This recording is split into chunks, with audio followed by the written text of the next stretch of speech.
What kind of guy does this? What kind of guy volunteers to come all halfway around the world or whatever to a war zone to feed people? Cook, man. There's a reason why World Central Kitchen exists, right?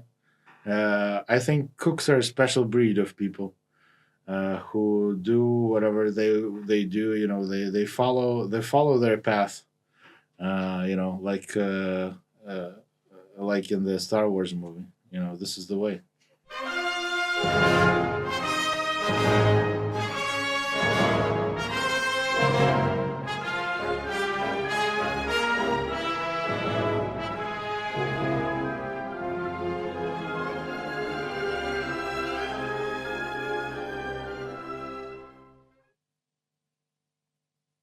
Hello, and welcome to this week's episode of On the Edge. Our guest this week is Zhenya Mikhayenko, or simply Chef Zhenya. He learned his trade in the high-pressure kitchens of Los Angeles, but when war broke out here, he, like so many other Ukrainians, had to decide how his particular skill set could be of use to his nation. He decided to feed soldiers because, as it's often said, an army marches on its stomach. Now, be forewarned, those of you who may have seen episodes of the TV show The Bear or perhaps Gordon Ramsay's antics in his kitchen, Chef Zhenya's got a bit of a salty tongue. But we do discuss his efforts, his plans, and so much more. Might be good to get the kids out of the room, though. Anyhow, I hope you enjoy. I hope you find it informative, and bon appetit. Chef, thank you for coming and joining us here in the studio. Happy to be here. So I'll just do a quick little thing about your history. You're born in Ukraine, born here in Kiev. You go to L.A., and you work in those kitchens, and those are no joke. I'm from California. I know how competitive those kitchens are. You get a certain expertise in ramen. You're particularly fond of ramen. And then you bring that back to Kiev. You become a very successful restaurateur. And then the war happens. I'll adjust, you want to correct me a little bit on that? Did I get that wrong somewhere? So born and raised in Kiev, yeah. I started working in Kiev, fine dining Italian. And when I realized that nobody knows how to cook here, I decided to look for a college opportunity somewhere abroad. Went to Boston first. Lived a year in Boston doing college prep programs. Got into Long Beach City College for culinary courses. Got in there and realized that the Long Beach culinary program sucks balls, man. Never go to culinary, the community college for culinary education. So I started looking for jobs, doing like weird under the table work, like painting houses. I worked on a boat. Sold tickets in the ticket booth. I honestly went all over Long Beach giving my resume out. Could not get a fucking job. Competitive, that one is true. Yeah. But yeah, at the end I fell in love. My first wife was American-born, California girl. We had an incredible life, however short it was in California. I was working fine dining steakhouses. I was working classic American 555 East. That's a really cool steakhouse in Long Beach. Worked USC Trojan football games. Worked in Reef on the Water, right across the water from Queen Mary's. Never actually even had ramen in Los Angeles. However, I did learn how to cook in Los Angeles, and I did learn how to massive scale and cook. Because USC games was like 30,000 people tailgating in front of the stadium. Sure. So I did. Make my bones in Los Angeles. I did learn how to cook and how to cook on large scale. I worked fine dining as well. I worked a lot of fish grills. And I did become a private chef for catering events because being a Ukrainian kid in Los Angeles actually is a cool thing. So like I would work private parties for like very rich people, do $3,000 in one night. Mm-hmm. And then I came back for the revolution. Yeah. The Revolution of Dignity, 2014. Yes. I participated in the Revolution of 2004.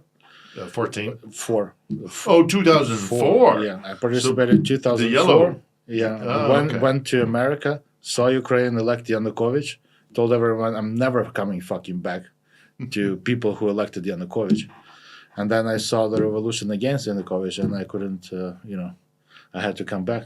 So Right. I wasn't one revolution. I had to do another one. Yeah. Well, But the last one was more better.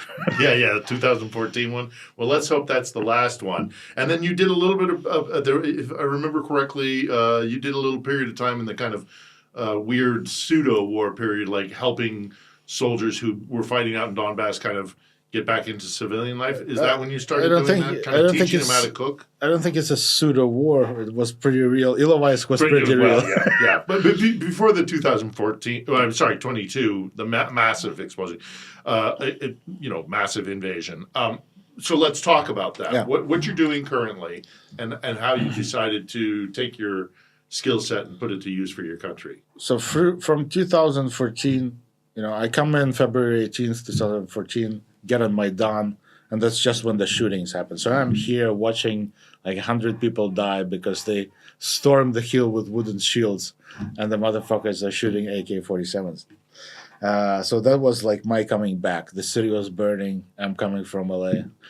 And I came back because particularly lots of my friends are patriots, they're activists, they're painters. I spend most of my time with a lot of guys from, let's call it the culture sector: singers, writers, architects, painters, and artists. It's basically who make revolutions happen. And when we chased away Yanukovych and his dogs, a lot of them went into the military. I, on the other hand, was just spent almost a decade training to be a chef. All your friends went into the military. All my friends went in the military, right. And here I am standing, with the decision. That was second time in my life. Like before my first marriage, I was going to join the U.S. Navy.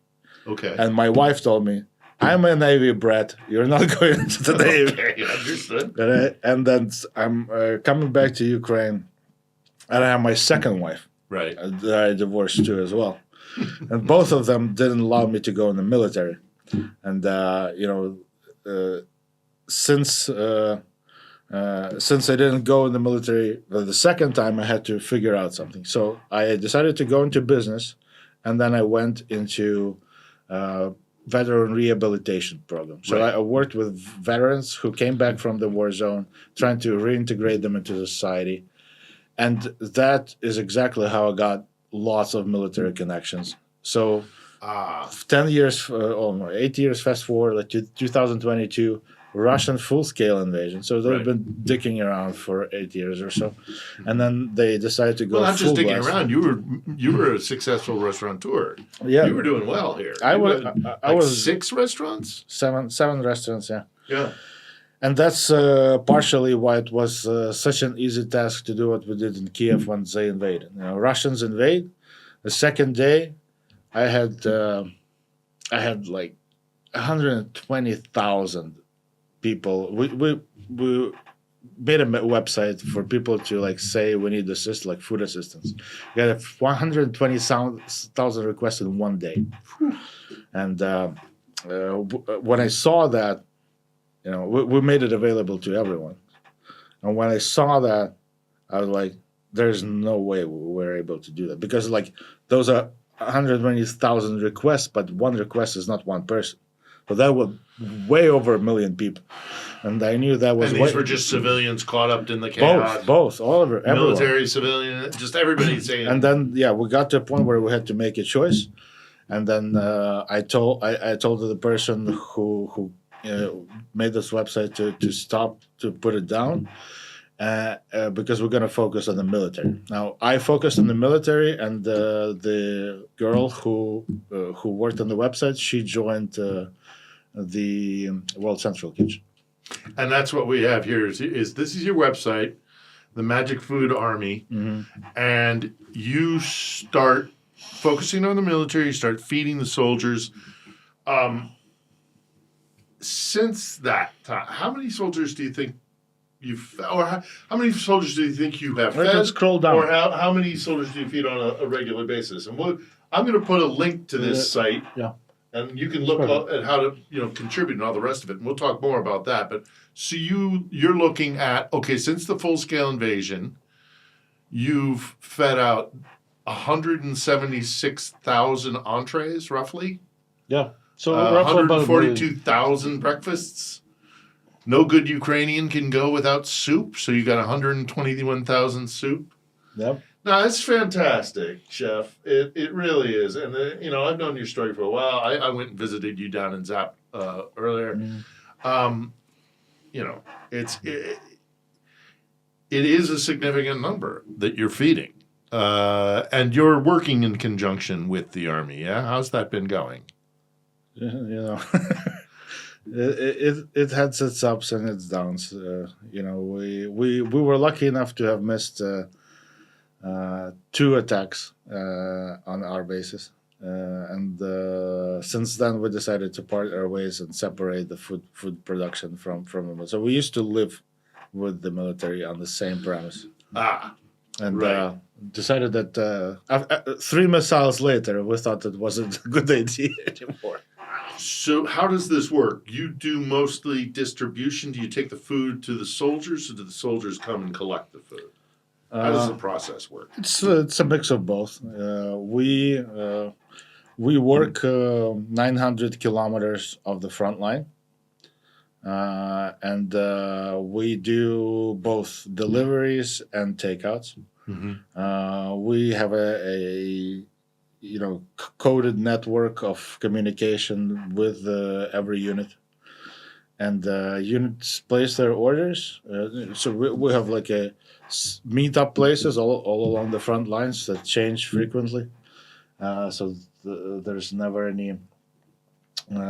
You can't be meeting at the same place every time because it's pretty traceable. Right, because after a while somebody's going to catch on. And we do these orders, and you can go. We work with a very specific unit, so we don't really get like any walk-ins. Right, you've got established relationships with these people, right? Yeah, but it's word of mouth. Sometimes people come in, and then sometimes they're like. Special operations that people would require to be stationed at a certain place, and there's absolutely zero food solutions there. Like you're in the middle of Kherson, and obviously everybody moved away, so you just to go to the store you need to travel 120 kilometers, and then we would do like surprise missions for people on request, but that's not very often. And you've started putting them together so that. There's a photo here that you sent me where it looks like what you've done is you've done a vacuum seal. Yeah. So you prepare these meals so that they can, if you can only reach a soldier, once in a while or occasionally because of the combat, they're able to sustain themselves for a while longer. Maybe they have a little fridge with them if they're kind of a drone team or something, not directly on the line but off the line. Yeah. What have you been experimenting with when you're looking at how to feed these guys? So actually, what the end product is something I'm very proud of. I don't think it exists on on a military scale anywhere in the world. I think it's not an invention. I wouldn't go as far as calling it an invention, but it is what technology allows chefs to do on a massive scale right now. Because with the invention of Freon, with the invention of sous vide, and with the invention of vacuum sealing, we are able to extend shelf life of ready-to-eat meals that are nutritious without killing the nutrients. Right? So the way you need to think about it is like we were trying to preserve foods mostly because they were spoiling so fast. And that's why we created canning. So we used to either can food or destroy every nutrition element so the nutrition doesn't feed the bacteria and pathogens don't spread, so the food keeps longer. So when you think about the puree that you need to only mix with water or milk, the powder puree, right, is what we came up with. And that becomes like mashed potatoes. And that's basically just a filament with zero nutrition. right? Right. So you can't live on that. But if we make mashed potatoes just like we make them in like any restaurant, Mm-hmm. and then we use blast chilling technology to bring the temperature down as fast as possible. Mm-hmm. We have the least amount of pathogens then to recreate. And then furthermore, we can use a vacuum seal container that will also have gas in it. So there's a double feature. You can vacuum seal thing and then add gas, CO2 gas, for example, to extend the shelf life of the product. Now you have at the end you have a product that is transportable in a vacuum package that is ready to eat, that has all of its nutrition, and it sits in a package for two weeks to 1 month Without refrigeration. with refrigeration. With refrigeration. Right. Yeah. So you're expecting that these guys have at least a Yeah, generator or some form of electricity. You can do. I'm absolutely certain you can do week, maybe 10 days. You have to engineer a product that will sit at room temp, 21 Celsius for 10 days without refrigeration, and still will retain all of its nutrition, all of the vitamins with the calories, and that will allow us to have combat anywhere fucking in the world we want. That will allow us to have kitchens as far away as we want. That will allow us just to think about the logistics. We have refrigerated logistics. We can take food anywhere on the planet, in the desert, anywhere. So this opens up a new tactical ability for the command of the United States of NATO. So what I've built is no invention, but it's the best use of the resources that we have at hand right now. Mm-hmm. And it's perfect for current warfare, where fighters cannot collect in large groups. All the stuff that we built over the years, all this field kitchen is going to shit because you can't get in large groups. Because you got drones everywhere. Yeah. And eyes in the sky. It's interesting you talk about keeping the caloric quality up in the food that you present. How much of, when you're putting out a food plan for what you're going to deliver to soldiers or get to the soldiers, how much of it is about like making sure that they're eating, that it's healthy and that it's provides a caloric intake for what they have to do, fight a war, and how much of it is just making sure that this is stuff that guys can eat, that it's palatable? Fuck that. I didn't go into this to give them just shit to eat. Like I would seriously just, if the command would cut down the resources so it can just make porridge and meat, I would fucking quit. I don't. This is like, we are talking about people who sacrifice their life or may sacrifice their life for small, however small a tactical purpose. Just not to let Russians take another 500 meters their country. You have so many problems in the military right now that people are just getting in the middle of. And do you want to take the last thing they fucking have, a good meal, off of their table? This is just preposterous. So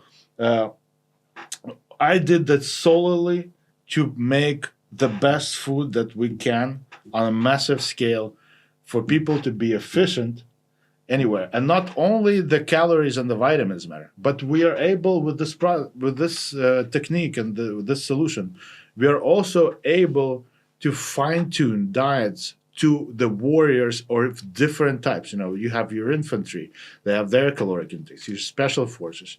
You've studied all that, and you've crunch the numbers and we do because what Ukrainian soldier isn't going to like a nice bowl of borscht there? You've got borscht, and then somewhere in here you've sent me a picture of another staple. What Ukrainian soldier doesn't love to have his vareniki or his dumplings? Vareniki, kasha, or the buckwheat. Yes, the soups everywhere. Buckwheat is our rice. Ukrainians don't eat more buckwheat than rice. That's for sure. I know, but it's so great that I mean, like, you're absolutely right. The soldiers out there are having such a hard time that they deserve a good, healthy meal like what you're presenting here. Yeah, I just want to say that these pictures are like 2 years old, so you understand that we are. You're beyond this now already. So many millions of grievance past this. Okay, all right. Let me talk. So much of providing food for the soldiers is part of combat readiness, and part of combat readiness is morale. Ergo, food is part of morale. What's the morale of the soldiers that you're providing meals to now? I know things are going rough down in Donbass. What's your take on the morale of soldiers? I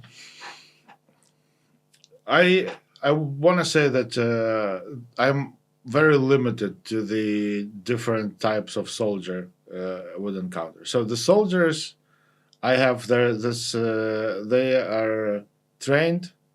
They are not, mobilized. They are working, and some of them have been working in that particular, military base that I cater for decades. Mm. So I would say the morale is high, and much higher than everywhere, because these are the people who have chosen the line of work. Right. These are not mobilized men, and they will be here, until their last breath, because they were working in the interest of Ukraine long before the Russians decided to annihilate us again. But I encounter all kinds of soldiers, and it's very different situation all across, and I think this is the biggest problem for our command, because nobody is able to understand what the general situation is. Nobody has actually that information. Nobody has been working on that. And the communication between units and then different armies, different battalions is very bad, or I should say maybe was very bad. There was an announcement of introduction of Delta system to all communications of Ukrainian military. It's a communication system designed by the U.S., the Department of Defense in the United States. So that should become better. But I think if the communication is this bad, the food has to be much worse. Food has to be much worse, because that's at the end of the day, in war, the priorities are different. You're trying to fight for survival, and that the survival beats the food. So the instinct for survival and the fight for survival ultimately puts food like a little bit further back. But in long-term warfare, it goes vice versa. You can't survive for a long period of time if you're eating shit. Yeah. And I think we're about to get to the junction where fighting for survival has been long enough, and people have had enough of really bad food, and we might see a difference, because from what I've seen traveling around the country and talking to different units, I have seen things like, I have seen a kitchen where like one soldier is sitting like in an underground bunker next to a city grid electrical equipment, and he has like chicken thighs and like one little stove, and he has to feed 50 people who are sitting in front of huge monitors, operating $1 million equipment. Yeah. And this one guy, basically, he doesn't even have a sink. Like, he has a tiny stove, like plastic bucket, some wings, some onions, and he's doing everything in like one induction stove for 50 people. And the commander comes in and was like, I need you to help my cook, man. You think you have any recipes for him? And I'm looking at this kitchen. It's like, dude, recipes is the least of your problems. Yeah, yeah. A little bit more infrastructure for your food prep. So that is the problem. So like, different commanders have different knowledge about like how food is made, and And there's the old Soviet kind of well, mentality the still Soviet exists in bug the is the military. worst. The past and the genocide, and that they have purposefully moved people away from certain areas. You can feel it when you talk to like people in Western Ukraine and in Kiev and in Poltava even, and maybe even in Dnipro. You go to Zaporizhia, you can see, and Zaporizhia they had like half of the population removed from the area, and that's the Yeah. fucking birthplace of Ukraine. That's where the Skiff tribe settled, and that's where the Cossacks were born. Yeah. And you don't feel that spirit. They have killed the spirit of Zaporizhia to the point Oh, that because breaks my everyone. heart. Yeah. I love Zaporizhia. It's one of my favorite cities. No, in Khortytsa Ukraine. is the best place on earth, man. It's a great city, and yeah, I mean, why did you choose Zaporizhia as the base of operations? How are things there? Things aren't great, but they aren't bad. Because it's so difficult to advance on an open field, and it's basically everything around Zaporizhia. Yeah. Once you're in defense, I mean, you can knock out however many Russians you want. And the same thing happened to us. Like, we were advancing on an open field. What the fuck did you think was gonna happen? Yeah. There's like nowhere to hide. There's nothing you can do. So you can You go. got electricity down there? Because one of the other pictures I wanted to show that you sent to me that I thought was really said a lot was this picture here at the top. You know, feeding people. See if I can bring this up here. You know, with the light. Mm-hmm. It's not playing. But this No. that one there, the one the one there. How you got electricity generally down in Zaporizhia? Like I said, a lot of these pictures are old, but generally we have a problem with the electrical grid throughout the country. I have been blessed enough with partners and businesses who are investing in our day-to-day expenses, and I could tell you right now that if absolute apocalypse happen, well, no water and no electricity, I can go for a week cooking. I will not stop cooking for like 1 week, at least. That's the spirit of the Cossack in you. Yeah, we have. I have created a base that is secure, safe, underground. Mm-hmm. Has insane amount of water. Mm-hmm. It has 250 kilowatts on generators alone, and the week is at least I can do. I mean, if I start thinking about like bringing trucks with water to load my water containers, I think I can do more than that. At the very beginning, it was relatively humble. You were working out of restaurant kitchens. Yeah. Now you've expanded to your full base. And you say you're working with is it local farmers? Is it industrial food producers? Who's both. back? It's both. So our industrial partners specifically ask not to disclose who they are because they're so big and they can just become easy targets. Okay. But there's some products that I don't know, they're probably like 0.001% of their manufacturing capacity. So just like throw at us a couple of tons of goods and say bye-bye. Some companies throw at us like 40, 50 metric tons of goods every month and just don't feel. So that was one. But every food operator out there, and if anyone's watching, they know that your food cost is only like 35% of the entire operation. It's nothing. And some like fast food business, it's probably like 20%. And at the end of the day, the operational expenses are 2/3 of all expenses. It's the people, the work, the logistics, and everything else. And then you take international volunteers. I mean, there's a picture of your team there. I'm sure some of them come from abroad. Tell me about the international volunteers that come to you. The Magic Food Army is basically a charitable foundation that fulfills two purposes. So it supports with funding the volunteer kitchen operation.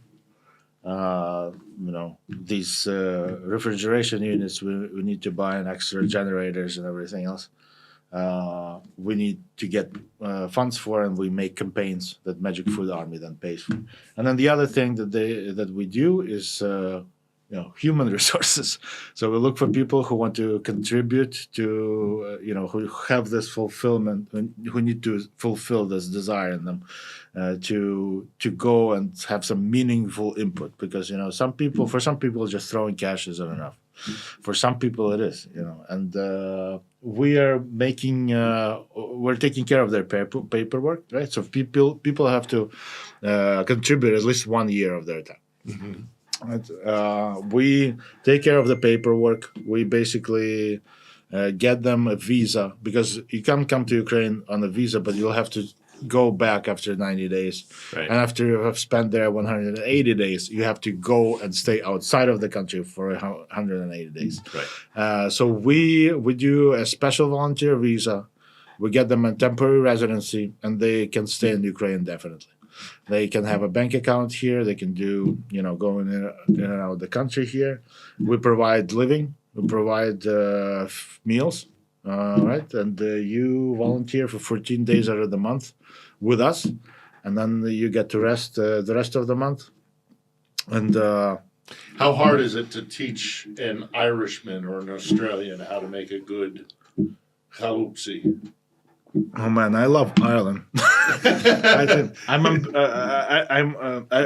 would go as far as thinking that you don't need to train Irish. They should. They're know. very yes. God bless the Irish, absolutely. But they are learning. I mean, some of these cuisine is not really well known around the world. Are you teaching them how to make proper kasha, vareniki, all the good staples? I'm actually right now. I got another volunteer, David from Boston. Okay.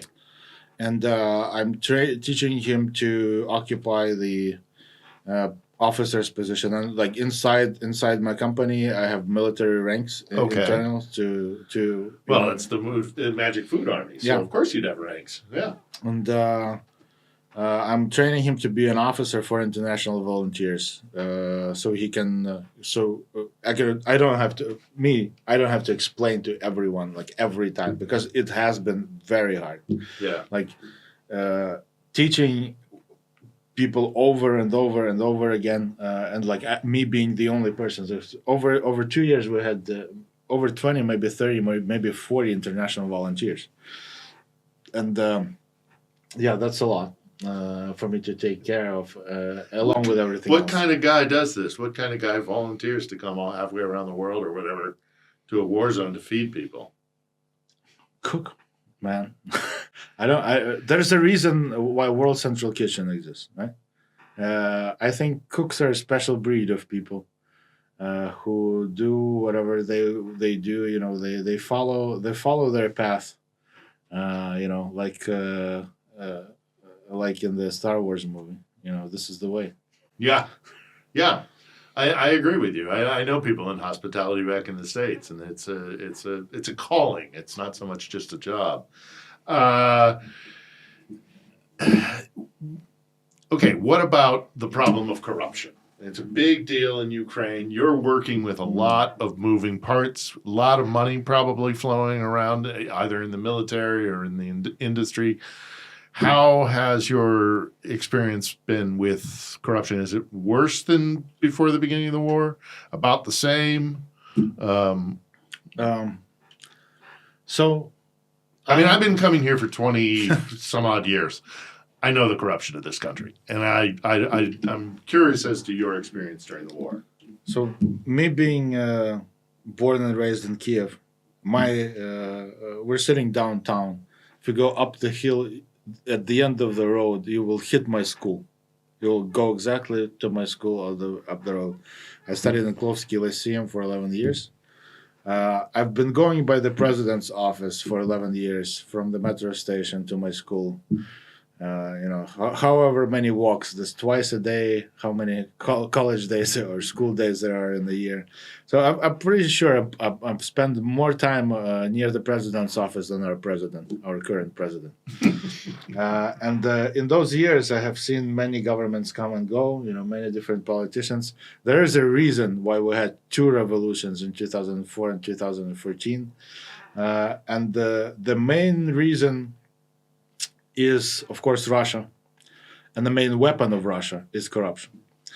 And you have to understand that their corruption is a special kind of corruption. It will, and they want to create, and it creates itself, and it plays, on the weakest feelings people have, and it will eat you, and it will completely change your nature, and it is very difficult to go away from that. In fact, when I went to the United States, I think that time, the 6 years I spent in the United States, saved me, because had I stayed in Ukraine, even though I went to school in downtown, I knew English, I have 7 years of French, I had a year of Korean. I know languages. I was watching movies in English. I would be a fucking criminal. I'm kidding you not, because like everything you saw it's a on TV, cancer. It's a poison. yeah, you would watch this movies like about criminal gangs, and they would romanticize it. And I grew up in Ukraine in the 90s. It was like heroin wars. Yeah, and they would promote this type of behavior and romanticize it to create, there is a reason like why the prison culture is so big in Russia, and the reason is that because they want to create this society that is keeping another half of the society in fear, and they completely eat your soul. I kid you not. So there is a lot of those. There are a lot of those people in Ukrainian government, right, who are past. Like it's a generational problem, and the only cure for it is just create an overbalance of righteous and goodness, and then give it time, because you cannot remove this corruption by force. You cannot take this corruption by anything except time. There has to be a period in which these people will die out of their own causes, and if we try to speed this up, we will create more corruption by this. So you have to give it time. Yeah, and I'm sure. Do you? But again, I'm sure you encounter it, because obviously it's everywhere. It's been bred into the society by the Russians. I don't think it's really actually homegrown in Ukraine, but it's here. It's here for sure. Do you see, as you operate during this period, that it's being at least tried to be suppressed? It's you eradicate corruption by a lot of hard work in the legislature. So you need to create new systems. So basically everything USSR created in terms of legislature needs to be changed for a new, proper, modern legislature. We do have steps. I see that. Like, for example, in the military, they removed like the journals. Like, you still have to fucking have a journal for every single thing you have in the military. Right. And you have to fucking write it down. Right. And then there's another, like a series of papers. And that's on purpose. And not just because it's military. I've seen a lot of militaries. I spent a lot of time with the American military. That process that I see happening in the Ukrainian military, I also see it in the Russian military. It's made purposefully so you can hide shit. Yeah, and the same with food procurement. They have the exact same system. And that's they with the different kinds like weapon, clothes procurement. They have changed that. They have removed these journals, but it's still there with the food procurement. So I see work being done. It's not being done as fast as we need to. We will die faster. If we move at this rate, we will die faster than they change the system. So it needs to be done faster. It needs to be done more efficient. But when you think about like what's preventing it, what's preventing us from going at the speed that we need to be going, is the absence of competence where the competence need to be. So we need more competent lawmakers. We need more competent ministers. For that, we need more competent, deputata. Yeah, deputies. Yeah. Yeah. So people and deputies are, politicians, and Ukrainian politicians, like all other politicians, are playing for the populist card. And this is the key problem. So working proper communication with the people so they elect proper government elect. But I see a big change happening in Ukrainian culture. And if you'll allow me, because of people like you, Chef, because there are Ukrainians who, at a point in crisis in their country, have stood up and said, I'm going to contribute whatever I can to make my country better. And I think after the war, that's not going to stop. I mean, what kind of Ukraine do you want to build when this is all said and done? If you've even had a moment to think about that. The one that's alive, man. The one that's alive. Like I said, our biggest and scarcest resource we need is time. So we need to play the long game. Because the long game will allow people like me to go into politics when it's not suicide. Going into politics 10 years ago was basically making yourself corrupt. Like it was impossible to dive into that atmosphere without like getting so much corruption in yourself. You either be killed or you become as corrupt as everyone else. Right. And right now, so with Zelensky coming, you saw what happens when a lot of people have no fucking clue that they're swimming in a pool of corruption, are getting in that pool. Yeah. And guess what? They all become corrupt altogether. And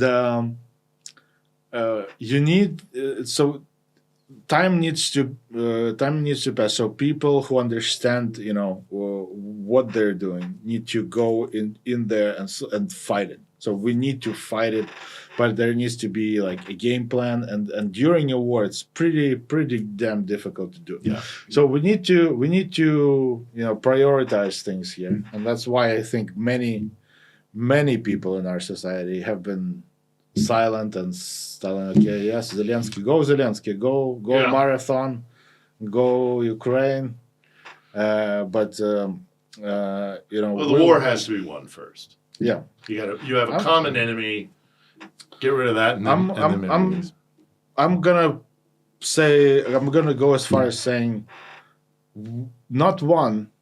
The war has to be put to a certain place where the Russians can't fucking sling rock at us every night and kill people in Lviv, just because they can take a plane in the fucking air.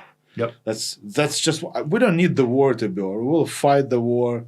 We'll fight it for 10 years, for 20 years. I don't care. But we just need to prevent them from slinging rockets at us, especially if we can hit the airfield. We have the means. We're just watching them kill us. We can take so many punches. The soldiers you must be feeding, the soldiers you're feeding must be pretty pissed off about that. They're all in Russia right now. They're on vacation in Kursk. Yes. Hey, okay, so look, you have been steadily growing. And it's impressive what you've become, but you want to go to the next level. I know that you've got a new project coming in to expand to that next level. Tell me what you need. Tell me how my audience can help you. Well, the way to help is pretty simple. So there's two ways to go. You can either give money or ask other people to give money. And there's two ways you can contribute. You can contribute once for any one of our projects. Right now, been on the GoFundMe campaign is the project to purchase. We'll be putting links to that. Yeah. Absolutely. Yeah, thank you.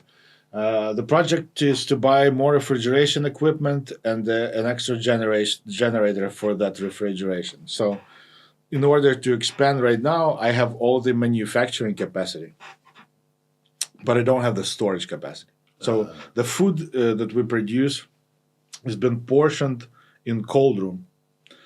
So people are actually working 10, 12, 16 hours in the cold room with +2 Celsius. And they portion out food because we're talking like about portioning like 5,000, 10,000 portions in one day. Right? So 5,000, 10,000 portions yeah, a day, somewhere in that range. yeah, that's where we're shooting for. Right now it's sometimes 2,500 right? In one day. And food can't. So the process can take because it's done by hand or like a portioning machine, can take up to 12 hours. Now to double that, I need to double the amount of space I'm doing that in, and then I need another space to have all these prepared portions been divided into boxes. And trust me, there's a fuck ton of boxes. I have so many crates that we wash, move, store. It's just like I have thousands of boxes. So I need to buy more inventory. I need to buy a couple of more cold rooms for storage. And I need to buy generators so that, in case we don't have electricity, the whole thing doesn't go bad. So that's our big project. We're trying to shoot for $50,000. That's the campaign is in Canadian dollars because my CFO is in Canada, and he was kind enough to launch this campaign. And the other way you can contribute is via Patreon. I have a Patreon page. If you can put up the link to that as well. I think it's just down here, isn't it? Those are your bank account. Those are the bank. No, that's it's patreon.com/ChefZhenya. Okay. Well, again, we'll put links to all of this. Yeah. The Patreon sends money directly to my account, and then I use it for operational expenses because you can't, like, the amount of work I would need to do to use charity fund money, like to buy napkins. You wouldn't believe. It's just it's impossible, and there's so many minor things that we spend on. Like we maintain our dormitory, so we need to pay rent for that. We need to pay the bills. We need to pay for the tickets for the volunteers to go back and forth from the front line. So all that money has been used 100% for Magic Food Army. But I have a special Patreon page that is easier to collect this money from because it's just. Well, we can send us. We obviously got to keep sending weapons. We got to keep, and we should lift the restrictions on those weapons, all those other things. But a soldier can't fight if he doesn't eat. So, we've been helping civilians too when we could, but just don't prioritize civilians because there's so many of them. Sure. There's World Central Kitchen. I let Jose Andres have all the civilians he wants. Yeah. Well, keep feeding those soldiers because the soldiers are the ones who are going to win the war for us. Right. Is there any message you'd like to send to, I know a lot of people, obviously, if they tune into this show, they care about Ukraine.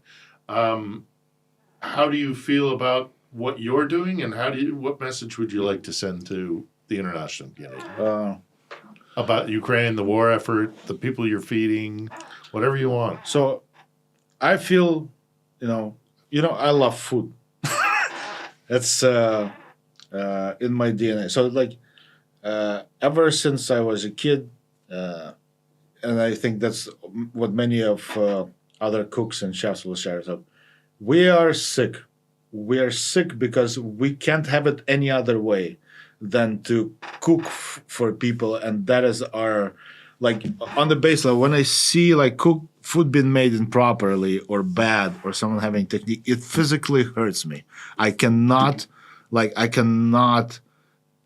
do anything about myself but just to explain to people how to cook or to have it best, because I want people to have it. Like every time I make food, I imagine the soldier eating it.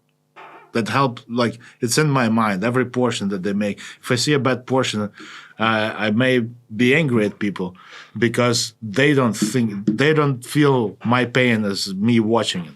So I truly, because I am that sick, and I know that there are other sick people like that. And I think that just shows our inside, like how good we are and how uncorrupt we are, because having that feeling inside of you is is basically a beacon of hope. You're moving in the right direction. And my idea is that food is such a powerful tool, like good food, proper. There is a reason why Russians eat the shit that they eat, and trust me, they eat. Oh, I know. Food. And my idea is that this feature can be one of the features fighting corruption, because it is so vast in the society that the food reaches out. It reaches out across the entire supply chain, from vendors on the market to politicians up in the high offices. They all eat. And the way that they, if you go into Rada and go into the cantina they have in the Rada, it's fucking shit. The parliament there, yeah. The food there is exactly what those corrupt assholes deserve. Right. And if we start changing and breaking that and start changing the food, the corruption will come out, because the corruption is there. The corruption is in every cook there. The corruption is in every driver who purchases food there. The corruption is in every system that they make to buy that food.